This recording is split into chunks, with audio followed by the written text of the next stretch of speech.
Hello doctor. दौड़ती भागती जिंदगी में रखिए अपनी सेहत का ख्याल। बीमारियों के असल जड़ से उनके उपचार तक जानिए विशेषज्ञों की राय के साथ अपनी बीमारियों का सही उपचार। Hello doctor. नमस्कार। हेलो डॉक्टर लाइव कार्यक्रम की इस कड़ी में आप सभी दर्शकों का एक बार पुनः स्वागत है। प्रिय दर्शकों, आज इस कार्यक्रम के माध्यम से हम चर्चा करेंगे स्क्रब टाइफस एवं टाइफाइड फीवर के बारे में, और इसी विषय पर चर्चा और उसके समाधान को लेकर आज हमारे बीच सादर आमंत्रित हुई हैं इंदिरा गांधी आयुर्विज्ञान महाविद्यालय एवं चिकित्सालय की औषधि विभाग में बतौर सीनियर रेजिडेंट पद पर कार्यरत डॉक्टर रोहा शाद जी। डॉक्टर रोहा जी, बहुत बहुत स्वागत है आपका इस कार्यक्रम में। जिस तरह से अब बरसात का मौसम आ ही गया है और शायद एक दो दिनों में बरसात पूरे रूप में आप सामने आ जाएगी, और बरसात के दौर में अक्सर ये देखा गया है कि कई तरह की जो बीमारियां हैं, खास तौर पे अगर हम बुखार की बात करें तो कई तरह की इस तरह की बीमारियां हैं कि जिनका की जो लक्षण है अगर आप समय पे नहीं भांप पाते हैं तो कई बार आपको मौत के घाट पे उतरना पड़ सकता है। तो आज हम अपने पूरे अवाम को ये संदेश देना चाहेंगे, खास तौर पर अगर हम स्क्रब टाइफस की बात करें तो स्क्रब टाइफस के बारे में आपका क्या कहना है? क्या अगर हम बात करें इसके पूरे इतिहास के बारे में तो वो क्या चीज़ है? नमस्कार सर। मैं बहुत बहुत भाग्यशाली हूँ कि आपने मुझे यहाँ आमंत्रित किया है। तो मैं इस दो विषयों पे बात करूँगी, पहले स्क्रब टाइफस और दूसरा टाइफाइड फीवर। तो जो स्क्रब टाइफस है, नाम में ही है स्क्रब, यानी कि जो वेजिटेशन है, जो घास वगैरह है, वहाँ उस जगह से होने वाला। टाइफस का मतलब होता है बुखार। तो उसकी वजह से फैलने वाली जो बीमारी है उसके बारे में मैं बताना चाहूँगी। ये एक बैक्टीरियल इन्फेक्शन है जो ओरेंशिया सुत्सुगमुशी नामक बैक्टीरिया से होता है, जो एक माइट के अंदर रहता है जिसको हम चिगर माइट बोलते हैं। तो ये जो चिगर माइट है, जब लोग खेतों में जाते हैं तो ये क्या करता है, ये हमें काट लेता है। तो जैसे ही ये चमड़ी पे काटता है, वहाँ से बैक्टीरिया शरीर में घुस जाता है और इसके फिर लक्षण सामने आने लगते हैं। अक्सर 2-3 दशक पहले की जब बात करें, जब इस बीमारी की, ये तो वैसे काफ़ी बहुत पुरानी इसकी जो पुष्टि कर दी गई है, बट अक्सर इस तरह का एपिडेमिक भी देखा गया कि कई जगह अनडिटेक्टेड फीवर डायग्नोज नहीं हो पाया और कई मासूम जिंदगियों को मौत के घाट उतरना पड़ा। तो बिल्कुल सही बात आपने बताई कि जिस तरह से अब बरसाती मौसम में जो हमारी माताएं बहनें जो गांव के परिवेश में रहती हैं, अगर वो इस बारे में जानकारी रखें कि ये वो माइट है, जैसे जू या पिस्सू बोलते हैं, जैसे आपने चिगर बोला, उसके काटने से ये जो बुखार है ये सामने आता है और इसके लक्षण क्या होते हैं ये जानेंगे आपसे। अगर ये कोई चिगर है, अगर किसी कारणवश कोई खेत में जाता है, ये बचाव के पहलू भी आपसे पूछेंगे। तो अगर हम उसके लक्षणों के बारे में बात करें तो किस किस तरह के लक्षण टाइफस फीवर में आ सकते हैं? तो सबसे पहले इसमें जैसे कि जो बैक्टीरिया है जिस स्थान पे वो काटता है वहाँ पर एक काला निशान पड़ जाता है, जिसे हम एशकार कहते हैं। तो वो इस तरह से होता है जैसे सिगरेट से जल जाती है चमड़ी, तो उस तरह से काला निशान पड़ जाता है जहाँ पर काटता है। उसके बाद इसमें क्या करते हैं, बुखार आता है, ठंड देकर तेज़ बुखार आता है, सर में दर्द, बदन दर्द, इसमें ये हो सकता है। कुछ लोगों में सांस लेने में दिक्कत भी आ सकती है, और अगर इसका समय पर इलाज ना किया जाए तो ये कॉम्प्लिकेशंस इसमें आ सकती हैं, जैसे कि दिमाग में इन्फेक्शन हो जाता है, जिसे हम एसेप्टिक मेनिंजाइटिस या एन्सेफेलाइटिस कहते हैं। सांस लेने में दिक्कत हो जाती है, निमोनिया हो सकता है, और साथ ही साथ ARDS हो सकता है। ये ऐसे माने कि ये सारे शरीर के हर एक ऑर्गन को इन्वॉल्व कर दे। तो इस तरह से हम कहते हैं कि मल्टी ऑर्गन फेलियर हो जाता है, और कुछ लोगों में जान भी जा सकती है अगर समय पर इलाज ना किया जाए। तो चलिए इलाज के बारे में बात करने से पहले हम ये जानते हैं, आपने जैसे कहा कि इसके काटने के हफ्ते 2-3 दिन बाद हफ्ते तक आपके जो है उग्रता सिम्टम्स की बढ़नी शुरू हो जाती है, और अगर ये अनडिटेक्टेड है और इसका स्पेसिफिक ट्रीटमेंट ना हो पाए तो सेकेंड वीक के बाद कॉम्प्लिकेशन भी आ सकती है। जिस तरह से आप बता रही हैं कि पूरे बॉडी के ऑर्गन ही इसमें इन्वॉल्व हो सकते हैं। आपके ब्रेन में एसेप्टिक मेनिंजाइटिस, जैसे आप बता रहे हैं कि बेसुध होना या थोड़ा सा कंफ्यूज्ड आदमी होना, इस तरह का कोई भी लक्षण अगर आपको बुखार के साथ लग रहा है तो बिल्कुल भी कोताही ना करें। एक स्क्रब टाइफस जो अभी आगे आने वाले टाइम में भी आने वाला है, आप इसकी पुष्टि जरूर करा लें। और साथ ही में इसकी दवा भी, ऐसे सुनने में आ रहा है कि दवा भी बिल्कुल बड़ी सिंपल सी मेडिसिन हैं जो कि आपकी जिंदगी को बचा सकती है। साथ में हार्ट की इन्वॉल्वमेंट और खास तौर पे सांस की दिक्कत, जैसे आप बता रही हैं कि सांस में ARDS भी हो सकता है। कुछ एक GI सिम्टम्स भी देखे गए हैं इसमें कि जैसे गैस्ट्रोइंटेस्टाइनल सिम्टम्स में अक्सर कई रेयर पेशेंट्स में शायद आंत्रशोथ जैसे लक्षण भी, बट वेरी रेयर, और साथ ही में माइल्जिया जो शरीर में दर्दें, और खास तौर पर जो आपने एक बहुत ही इसका सरोगेट मार्कर बताया है इसकी पुष्टि करने का कि खुद भी आप घर बैठे शायद अगर कर सकते हैं कि अश्कार मार्क, एक तरह का जैसे आप बताया कि सिगरेट के गुल से जला हुआ मार्क, और उसी के साथ रीजनल कोई जो लिम्फेडिनोपैथी है, कोई वहां पे उसका लिम्फ नोड्स बढ़ जाए तो ठीक है। तो शायद ये हम पहले भी चर्चाएं करते आ रहे हैं स्क्रब टाइफस पे, पर इस पे विशेष ध्यान देना अभी भी इसलिए आवश्यक है क्योंकि ये जानलेवा बुखार है अगर इसको समय पर भांप ना पाए और इसका समय पे अगर ट्रीटमेंट ना हो पाए। तो चलिए, आपने इसके लक्षणों के बारे में बताया और कॉम्प्लिकेशन तो आप बता ही चुकी हैं, ये सारी कॉम्प्लिकेशंस हैं। ट्रीटमेंट की अगर बात करनी तो स्वतः स्वयं भी इसकी ट्रीटमेंट घर पे ली जा सकती है या डॉक्टरी परामर्श से इसका ट्रीटमेंट सब शुरू करना चाहिए? सर, इसके लिए है कि पहले डायग्नोसिस तो बनना चाहिए, क्योंकि मरीज़ घर में ऐसे अपने आप को नहीं डायग्नोस कर पाएगा। तो पहले हम तो यही सजेशन देंगे कि आप अस्पताल आएँ, अपने लक्षणों को डॉक्टर नज़दीकी के जो भी आपका अस्पताल है वहाँ आएँ, डॉक्टर को दिखाएँ, वो उनको लगता है तो वो ट्रीटमेंट शुरू कर देंगे। तो इसमें हम जो दवाइयाँ देते हैं उसमें एंटीबायोटिक्स इसका मेन इलाज है। इसमें डॉक्सीसाइक्लिन एक प्रमुख एंटीबायोटिक है जो देते हैं।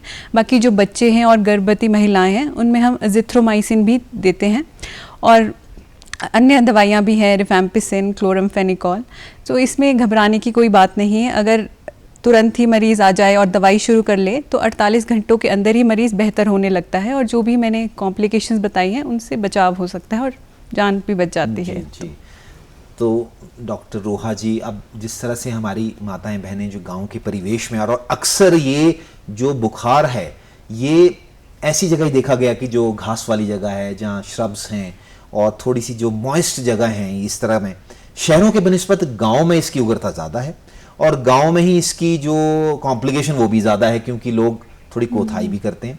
तो अगर प्रिवेंशन के तौर पे अगर आप हिदायत देनी चाहें हमारी जो बेचारी माताएं बहनें जिन्होंने गांव में काम करना है और वो जो घर का पालन करती हैं, तो उनको क्या हिदायत देंगी आपकी, वो क्या प्रिकॉशंस करें अगर इस बीमारी से ही बचना चाहें तो? जी सर जी। इसमें सर ऐसा है कि जैसे हमें पता है कि जो माइट है ये तो घास में रहता है जहाँ नमी हो, और गर्मी जैसे तापमान वाले इन्वायरमेंट है वहाँ पनपता है। तो जो भी माताएं जैसे घास काटने वाला जब सीज़न आता है तो वो पूरा शरीर लॉन्ग स्लीव्स वाले कपड़े पहने, हाथों में ग्लव्स हो, शूज़ पहने हों, और जब भी खेतों से वापस आएँ तो स्नान करें, कपड़े चेंज करें। तो सर ये प्रमुख में रहेगा। बाकी अन्य लोग जैसे कैंपर्स वगैरह जो फॉरेस्ट में ज़्यादा टाइम स्पेंड करते हैं वो भी ध्यान रखें, घास पे ना लेटें, और घर के पास भी सर जो अगर लंबी घास या झाड़ियां हैं तो उन्हें काट दें, और घर को घर के आसपास सफाई रखें, तो इससे बचाव हो सकता है। तो माताएं बहनें जो अगर कोई इस तरह से जा रही हैं और साथ ही में कोई चिगर उन्हें जैसे बाइट करता है और ये इंट्रोड्यूस करता है अंदर बैक्टीरिया को, तो महिलाओं में अक्सर कहाँ आपको लगता है कि जो ये अश्कार मार्क है कहाँ इसकी ज़्यादा, क्योंकि नहाते वक्त हमारी माताएं बहनें खुद भी एग्जामिन कर सकती हैं, तो वो कहाँ वैसे ज़्यादा पॉसिबिलिटी होती है कि चिगर जो है वो किस जगह में ज़्यादा अटैक कर सकता है? सर ये जो है जहाँ पर ज़्यादा एक्सपोजर है, स्किन ढकी हुई नहीं है, वहाँ पर ये काट लेता है। जैसे आप गर्दन पे देख सकते हो, पीठ में देख सकते हो, पैरों में देख सकते हो, बाजुओं में देख सकते हैं। जी, तो चलिए, काफ़ी महत्वपूर्ण आपने जानकारी स्क्रब टाइफस के विषय में आपने बहुत ही महत्वपूर्ण जानकारी दी। अगर हम इतनी भी प्रिवेंशन कर लें तो शायद आपकी वो नौबत नहीं आएगी जो कॉम्प्लिकेशन अभी डॉक्टर साहब ने बताई हैं कि जितनी भी कॉम्प्लिकेशन होती है इससे डरने की बिल्कुल भी बात नहीं है, पर यह है कि सतर्क रहने की आवश्यकता ज़रूर रहेगी। इसी के साथ इसी से मिलता जुलता जो दूसरा हम बात करेंगे, टाइफाइड फीवर। तो टाइफाइड फीवर से रिलेटेड भी कई भ्रांतियाँ, कई अभी भी मिथ्स हैं। म्यादी बुखार है, कई अभी भी मिथ्स हैं, और कई लोग इस तरह से ही बोलते हैं कि जब भी कोई बुखार हो जाए तो बोलते हैं जी टाइफाइड फीवर हो गया, या इसे जैसे गांव में एक निमोनिया की भी बात करती है कि निमोनिया हो गया। अपने आप में ही ये शायद लगता है कि टाइफाइड, तो इसके लक्षणों को जानना भी बारीकी से बहुत ही आवश्यक बन जाता है। चलिए शुरुआत करते हैं टाइफाइड फीवर। टाइफाइड फीवर जो म्यादी फीवर है, ये इसके क्या भिन्न लक्षण हैं वो भी जानेंगे, पर ये किस तरह का बुखार है? सर ये जो टाइफाइड फीवर है ये भी एक बैक्टीरियल इन्फेक्शन है। ये सैल्मोनेला टाइफी नामक बैक्टीरिया से होता है। ये यूजुअली अगर हम गंदा प्रदूषित पानी या प्रदूषित भोजन लें, उसमें ये बैक्टीरिया पनपता है और जैसे ही हम इनका सेवन करते हैं तो बैक्टीरिया शरीर में आ जाता है और इससे कई तरह के लक्षण आते हैं। तो आप बता रही है प्रदूषित खाने से या पानी के कंटामिनेशन से। तो आजकल का जिस तरह से बरसाती दौर है, आप अक्सर देखा गया कि जो टाइफाइड फीवर है ये भी बड़ा ही ज़्यादा पुष्टि होती है इसकी, ख़ास तौर पे जब बरसात आती है और साथ में जो प्रदूषण, जो कंटामिनेशन वाटर में ज़रूर होती है, तो मेरा ख्याल एक सोर्स बहुत ही इंपॉर्टेंट सोर्स है। दूसरा आप बता रही हैं कि कंटामिनेटेड फूड से भी आ सकता है ये। तो अगर इसके लक्षण हैं, इसमें भी क्या बुखार ही आता है, क्या इसके लक्षण में कुछ और भी एडिशनल कोई और भी सिम्टम्स आ सकते हैं? सर इसमें भी ठंड दे के बुखार, सर में दर्द, पेट दर्द, भूख ना लगना, सर दस्त भी हो सकते हैं, कईयों को कब्ज़ भी हो जाता है, उल्टियाँ हो सकती हैं, कईयों में पीलिया भी हो सकता है सर। और अगर सर इसको समय पर ना ट्रीट किया गया, अगर लेट आए तो ये क्या कर सकता है, पेट में अल्सर बन सकते हैं, लेट्रिन के रास्ते खून आ सकता है, दिमाग में इन्फेक्शन जाने की वजह से होश ख़राब हो सकता है, लिवर बड़ा हो सकता है, तिल्ली में सूजन आ सकती है। ये भी सर उसी स्क्रब टाइफस की तरह मल्टी ऑर्गन सिस्टम, मतलब सारे ही ऑर्गन्स को इन्वॉल्व कर सकता है। टाइफाइड फीवर है आज का जो हमारा टॉपिक है, वो scrub typhus and typhoid fever ही है। पर चलिए, हमारे पास समय है, आप बड़ी महत्वपूर्ण जानकारी बड़ी ही सरल तरीके से आपने हमारे दर्शकों को समझाया, तो मैं कुछ एक और भी बीमारियों को साथ जोड़ लेता हूँ। बरसात में अभी टाइफाइड, स्क्रब टाइफस के अलावा और भी कई ऐसी चीज़ें हैं जहाँ पे हमारे जो आवाम है, हमारी गाँव की जो हमारी ख़ास तौर पे महिलाएं हैं, हमारी माँ बहनें हैं, उन्हें और भी चीज़ों को समझना बहुत ज़रूरी है। तो बरसात के चलते ऐसी और क्या क्या समस्याएं हैं जो कि कॉमनेस्ट तौर पे आ सकती हैं, और उनके बारे में भी थोड़ी जानकारी रखना ज़रूरी बनता है? सर एक तो कॉमनली जैसे होता है गैस्ट्रोएंटराइटिस हो जाता है, उल्टियाँ और दस्त बहुत कॉमन है, गंदा पानी पीते हैं तो उसकी वजह से ये हो जाता है। दूसरा सर एक हेपेटाइटिस करके होता है, जैसे वायरल हेपेटाइटिस है, ये भी इस मौसम में, क्योंकि पानी जब फ्लड्स आते हैं तो ये गंदा हो जाता है पानी और ये बैक्टीरिया पूरी तरह से ग्रो करते हैं, तो इस तरह से बैक्टीरिया है, वायरसेस हैं, तो इसकी वजह से इन्फेक्शन हो जाते हैं सर। तो आप बता रही हैं कि कंटामिनेशन, आप पानी को ज़्यादा महत्व दे रही हैं, तो वाटर बॉर्न ही शायद ये सारी दिक्कत है। तो चलिए, अब वाटर बॉर्न अगर दिक्कत है तो पानी का अगर हमने पोर्टेबल बनाना है, कई बार तो हमारे जितने भी डिपार्टमेंट्स हैं जो भी हमारे को आपूर्ति कराता है, पानी की जल आपूर्ति कराते हैं, आईपीएच डिपार्टमेंट्स हैं, वो ऑलरेडी वो पूरे ही जागरूक हैं और बड़ी सजगता से काम करते हैं, और साथ में जो क्लोरीनेशन और ब्लीच की बात करते हैं, वो पर्याप्त मात्रा में जितनी क्वांटिटी होती है वो सभी को पर्याप्त पानी मिलता है। पर उसके बावजूद भी कहीं कोताही होने से हम पानी से ही कई बार इन्फेक्शन अपने शरीर में प्रवेश कर जाते हैं। अगर पानी को पोर्टेबल बनाना है, अगर पानी को आपको लग रहा है कि बिल्कुल हेल्दी एंड स्वच्छ पानी आपको पीना है, देखने में जो स्वच्छ है वो हो सकता है कंटेमिनेटेड हो सकता है, तो क्या हिदायत देना, पानी को कैसे, बॉइलिंग से या कुछ और चीज़ों से किस तरह से आपको ट्रीट करना चाहिए और किस तरह का सेवन करना चाहिए? सर जैसे गांव में है तो वहाँ तो हम जैसे उतने लोग एक्वागार्ड वगैरह नहीं यूज़ करते हैं, तो इसको अच्छी तरह से बॉईल करना है, कम से कम 20 मिनट तक तो हाई फ्लेम पे इसको अच्छी तरह बॉइल्ड पानी पिएं। और सर स्टोरेज का भी होता है कि अगर आप पानी को एक बाल्टी में भर के रखें, ओवरनाइट उसको रखें, तो 99.9% बैक्टीरिया तो उसी से ही मर जाते हैं अगर हम पानी को एक किसी कंटेनर में ढक के स्टोर करके रखें। सर उसके अलावा जैसे शहरों में है तो सभी ने एक्वागार्ड है, ये इनमें भी मतलब साफ़ पानी आता है, मैक्सिमम बैक्टीरिया, वायरसेस और जो भी गंदगी है वो साफ़ हो जाती है। तो कहने का तात्पर्य यही है कि अगर पानी को बॉयल किया जाए, और आप बता रही हैं लगभग रोलिंग वाटर जो बोलते हैं कि लगभग 15 से 20 मिनट उसको बॉयल करके आप पूरे परिवार के सदस्य अगर उसका सेवन करें, तो टाइफाइड फीवर और साथ में आंत्रशोथ या फिर वो हेपेटाइटिस, जॉन्डिस जैसी सारी बीमारियों से एक तरह का आप यहाँ से भी प्रिवेंट कर सकते हैं अपने आप को, अपने परिवार के सदस्यों को। दूसरी एक बहुत और भी बात बड़ी महत्वपूर्ण सामने आती है कि हैंड हाइजीन, कि जब हम बात करते हैं खान पान से पहले हाथ धोने की, जिससे कि हम सारा वो करते हैं, तो कई बार आप अक्सर ये भी देखते हैं कि ये हाथ पैर अगर ढंग से धुले ना हो, खासतौर पे हाथ जब हम खाने का सेवन करते हैं, तो वो भी जानना बड़े ज़रूरी है। तो हाथ का धोना भी और हाथ को साफ रखना, तो वो भी एक बहुत ही महत्वपूर्ण है अगर ये सारी बीमारियों से आपको दूर है। तो थोड़ा इस पे भी आप कुछ थोड़ा जानकारी दे सकते हैं कि किस तरह से टेक्निकली हाथ को आपको साफ करना चाहिए? सर ये है कि साबुन से लेकर नलके के नीचे, रनिंग वाटर के नीचे आप कम से कम 5 मिनट अच्छी तरह से हाथ धोएं। वैसे हम जैसे मेडिकल टर्म है उसमें तो 7 स्टेप्स ऑफ हैंड वॉशिंग है। जी जी, आप अगर वो करके बता दें थोड़ा बहुत तो अच्छा लगेगा, दर्शकों को थोड़ा अच्छी जानकारी मिलेगी।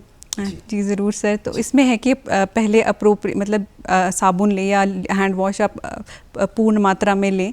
उसके बाद नलके के नीचे पहले सर इस तरह से हाथों को अच्छी तरह से धोएं, फिर उंगलियों के बीच में सर इस तरह से, फिर उसके बाद अंगूठों को, दोनों अंगूठों को इस तरह अच्छी तरह धोएं, फिर फिंगर्स का है सर, फिर कलाई है। तो इस तरह से स्टेप्स है, 7 स्टेप्स ऑफ हैंड वॉशिंग है। तो फिर अच्छे से फिर टॉवल से सुखा के। हैंड हाइजीन आपकी ठीक है। आप पोर्टेबल वाटर जो आपको बताया गया किस तरह से उसे पोर्टेबल बनाना है, और खान पान पर विशेष तौर पर जो भी हमारे गांव के परिवेश या शहर में भी रहते हैं, क्योंकि टाइफाइड तो आप शहर में ज़्यादा देखा गया है, गांव में भी हो सकता है, तो हो सके तो बाहर की जो चीज़ें हैं, रॉ मटेरियल है और बाहर की जितनी भी चीज़ें हैं उसको आप ज़्यादा उसका सेवन ना करें, और अगर करना भी पड़ जाए तो थोड़ा टेक्निकली आप बने वहाँ पे कि कोई भी जो चीज़ है जो आपको लगता है कि इसमें कंटेमिनेशन की ज़्यादा मात्रा हो सकती है तो आप उसको ना लें। डॉक्टर रोहा जी, बरसात के मौसम में अक्सर ये कहावत बनी है कि जो बरसात में नॉन वेजिटेरियन डाइट है उसका सेवन कम करना चाहिए, तो इसका भी कोई लॉजिक है टाइफाइड फीवर या दूसरा आंत्रशोथ या दूसरी और चीज़ों से, फूड पॉइजनिंग या इस तरह की चीज़ों से? सर इसमें ये है कि फूड पॉइजनिंग का रिस्क बढ़ जाता है, क्योंकि ये बैक्टीरिया जैसे बाहर नमी होती है और ह्यूमिडिटी होती है, तो ये जो बैक्टीरिया होते हैं ये जैसे मांस मछली है इनमें रैपिडली तेज़ी से ग्रो करते हैं। तो अगर हम इनको खाएंगे, अच्छी तरह नहीं पकाएंगे, अधपका भोजन का सेवन करेंगे, अच्छे से इनको धोएंगे नहीं, तो हमें इस टाइफाइड और ये जैसे और हमने इन्फेक्शंस बात की, फूड पॉइजनिंग, ये हो सकते हैं सर। जी, टाइफाइड फीवर में आपने लक्षण बताए और साथ ही में उपचार जो आप बता रही हैं कि उपचार स्वयं कोई भी उपचार ना ले, जो भी नज़दीकी हॉस्पिटल्स हैं, जो भी नज़दीकी आपको जितने भी स्वास्थ्य केंद्र है और जहाँ भी जाएं, जब भी कोई इस तरह की समस्या आपको आती है तो अपना स्वयं इलाज से आप दूर रहें, क्योंकि कई बार दवाई के फ़ायदे से आपको साइड इफ़ेक्ट्स भी बहुत होने होते हैं। और पिछले आए दिनों में ये भी देखा गया कि जो आदमी ये एक सॉल्ट एजिथ्रोमाइसिन जो कि बहुत ही कॉमनली यूज़ करते हैं और लोग अपने आप से भी खाना शुरू कर देते हैं, तो कई लोगों में अक्सर ये भी पुष्टि की गई कि जितनी भी कार्डिक टॉक्सिसिटी थी वो भी देखी गई। डॉक्सीसाइक्लिन जैसे आप बता रही थी कि स्क्रब टाइफस में रामबाण है, डॉक्सीसाइक्लिन का बहुत ही महत्वपूर्ण रोल है, उसके भी छुटपुट साइड इफेक्ट देखे गए बिना डॉक्टरी परामर्श से। तो इसके बारे में आपका क्या मानना है कि ये जो मैं आपसे बात कर रहा हूँ, आपका क्या अनुभव है कि आपको ले लेनी चाहिए अगर कोई इस तरह का बुखार है? क्योंकि एजिथ्रोमाइसिन तो दोनों में ही काम कर रही है, वो स्क्रब में भी काम करती है और वो टाइफाइड में भी करती है, तो क्यों हॉस्पिटल में आके आपको पुष्टि करानी है, उसको खुद ही क्यों नहीं ले सकते हैं? नहीं सर, जैसे एक डॉक्टर होने के नाते मैं तो लोगों को से यही विनती करूंगी कि स्वयं डॉक्टर ना बने। इसमें यह है कि दवाइयों का ऐसा मैंने अक्सर देखा गया कि लोग क्या करते हैं, 1-2 गोलियां खा लेते हैं, थोड़ी देर बुखार ठीक हो जाता है। तो इसमें ज़रूरी है कि पूरा कोर्स एंटीबायोटिक्स का किया जाए, तभी बैक्टीरिया पूरी तरह से ख़त्म होता है, वरना इससे रेजिस्टेंस हो सकती है, आगे चलकर ये एंटीबायोटिक्स असर नहीं करती हैं सर।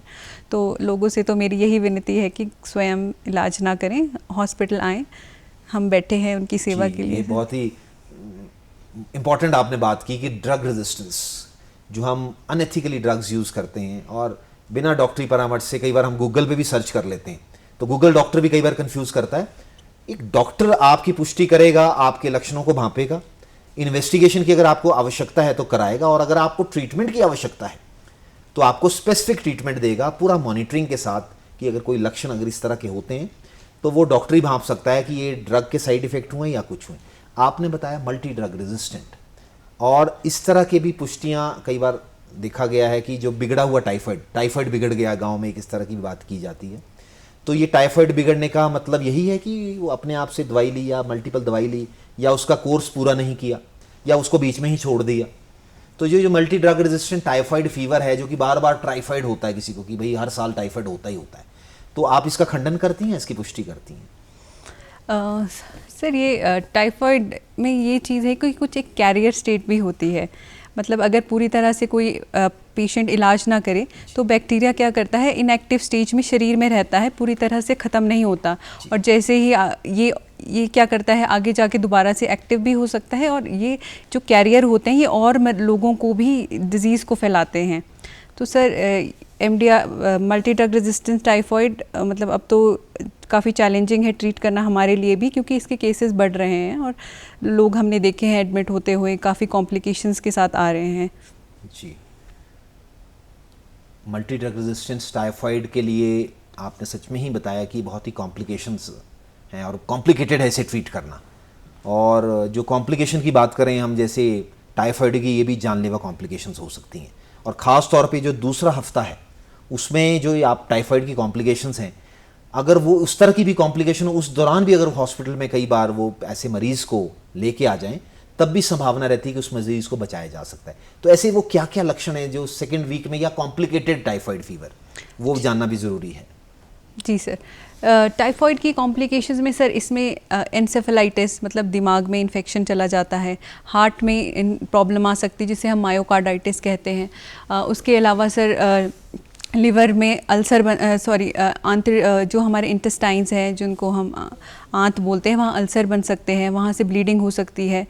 और लिवर जैसे हेपेटोस्प्लीनोमेगाली मतलब लिवर और तिल्ली जो है दोनों ही बड़े हो जाते हैं, लिवर फेलियर हो सकता है। तो सर ये सब कॉम्प्लिकेशंस के साथ, और निमोनिया भी हो सकता है सर कुछ केस में। तो जितनी भी कॉम्प्लिकेशन है, चाहे वो सारा मल्टी ऑर्गन ही बात कर रहे हैं कि हाँ जितने भी शरीर के ऑर्गन हैं वो सारे ही उसमें सभी में ही जो है वो इरिवर्सिबल डैमेज हो सकते हैं। तो आप उस नौबत तक ना पहुंचें, आप जागरूक रहें, सतर्क रहें, सजग रहें, और जो डॉक्टरी दी हुई, टेक्निकली जो डॉक्टरी दी हुई जो परामर्श होते हैं उन्हें आप अमल में लाएं। और ख़ास तौर पर जो भ्रमित हो रहे हैं हम आजकल, जिस तरह से गूगल डॉक्टर या मोबाइल से हम अपना ट्रीटमेंट शुरू कर देते हैं, इस तरह की भी कॉम्प्लिकेटेड केसेस बहुत ही हॉस्पिटल में आते हैं। और कई बार पॉलीफार्मेसी, कई बार ये भी देखा गया कि आप कभी कुछ दवाई का सेवन कर रहे हैं, साथ में आप कॉकटेल्स और भी कर रहे हैं, जबकि हर पद्धतियाँ अपने आप में एक विशेष पद्धतियाँ हैं, सभी के अपने अपने योगदान हेल्थ में बहुत ही अच्छे हैं। पर जब आप ये कॉकटेल्स करते हैं, जब अपनी डॉक्टरी सलाह के बगैर कोई चीज़ सेवन करते हैं और आधी अधूरी नॉलेज लेके आप किसी चीज़ को ट्रीट करते हैं, तभी बीमारी की उग्रता बढ़ती है और तभी किसी की ज़िंदगी या किसी की मासूम ज़िंदगी को हाथ धोना पड़ता है। डॉक्टर रोहा शाद जी, आपकी जो कार्यकुशलता और कार्य प्रणाली सच में बहुत सराहनीय, और आप बहुत ही अच्छा काम औषधि विभाग में कर रही हैं, इसलिए आप बधाई की पात्र भी हैं। और आज के दिन आपने जो महत्वपूर्ण जानकारी हमारे दर्शकों से साझा की, शायद दर्शकों को ज़रूर समझ आई होगी। जाते जाते एक इसी संदर्भ में एक आपसे प्रश्न टाइफाइड के जरिए करूं कि अगर जितनी भी आजकल वैक्सीनेशंस बन चुकी हैं, तो कोई हमारी जो ग्रामीण महिलाएं हैं, बहनें हैं, क्या टाइफाइड और स्क्रब से बचने के लिए कोई वैक्सीन का सेवन भी किया जा सकता है, या इस तरह की वैक्सीन अभी कोई मार्केट में है? सर स्क्रब टाइफस के लिए तो अभी फ़िलहाल कोई वैक्सीन नहीं है, बट टाइफॉइड फीवर के लिए हमारे पास वैक्सीन है। ये 2 तरह की वैक्सीन्स होती हैं, या तो ओरल या फिर इंट्रामस्कुलर, मतलब इंट्रामस्कुलर इंजेक्शन के रूप में आती है या फिर हम खा सकते हैं। तो इसमें है कि 6 महीने से 45 साल की उम्र तक जो भी लोग हैं, अगर कहीं वो ऐसे एरिया में जा रहे हैं जहाँ टाइफॉइड फैला हुआ है या स्वयं को बचाव करना चाहते हैं इस बीमारी से, तो इस वैक्सीन को वो लगा सकते हैं सर। तो ये इजीली अवेलेबल है ये वैक्सीन? सर ये मतलब हमारे जो प्रोग्राम है इम्यूनाइजेशन उसमें तो नहीं है, पर मिल जाती है सर ये। जी, तो एक खान पान के बारे में भी हम भूल गए थे। तो खान पान, अगर किसी को टाइफाइड फीवर हो जाता है, अगर वो घर में उसको किस तरह का देखभाल करनी आवश्यक ज़रूरी बन जाता है, और किस तरह का खान पान उस दौरान बड़ा ज़रूरी है जो कि आपकी रिकवरी को फास्ट कर दें, और आपकी जो कॉम्प्लिकेशन है, ख़ास तौर पे जो हम GIT कॉम्प्लिकेशंस करते हैं, उससे भी आप अपने आप को बचा सकें, तो किस तरह का खान पान आप? सर इसमें यूजुअली देखा जाता है कि बहुत उल्टी और दस्त होते हैं, तो डिहाइड्रेशन बहुत हो जाती है मरीज़ों को। तो घर में एक तो भरपूर अच्छा साफ़ सुथरा उबला हुआ पानी पिए, ORS ले सकते हैं आप, साथ में प्रोटीन, हाई प्रोटीन और हाई कार्बोहाइड्रेट, मतलब कार्बोहाइड्रेट रिच डाइट खानी है। हाई प्रोटीन डाइट जैसे कि एग्स हो गए, मोटी दालें हो गई, पनीर हो गया, वो खाएँ। और सर जैसे कार्बोहाइड्रेट रिच डाइट है तो उसमें तो चावल, आलू, ऐसी चीज़ें, मतलब साधारण खाना खाएं, स्वच्छ खाना खाएं। हाँ जी, अच्छा पका हुआ सर, जरूरी है कि कद कच्चा ना हो, पका हुआ अच्छी तरह से पकाया हो, ताज़ा खाना खाएं। घर में ही कोशिश करें कि बरसातों में बाहर ना खाना खाएं, घर में अपना। तो डॉक्टर रोहा जी, आज आप हमारे इस कार्यक्रम में आई, समय के अभाव होते आज इस कार्यक्रम को यहीं समाप्त करने की आपसे अनुमति चाहेंगे। तो दर्शकों, ये थी डॉक्टर रोहा शाद जी, जो कि इंदिरा गांधी आयुर्विज्ञान महाविद्यालय में चिकित्सालय के औषधि विभाग में बतौर सीनियर रजिस्ट्रार पद पर कार्यरत हैं। इनकी दी हुई जानकारी आपको जरूर पसंद आई होगी। अगली बार हम फिर मुलाकात करेंगे एक नई समस्या और एक नए विशेषज्ञ के साथ। तब तक के लिए आज्ञा दीजिए, नमस्कार।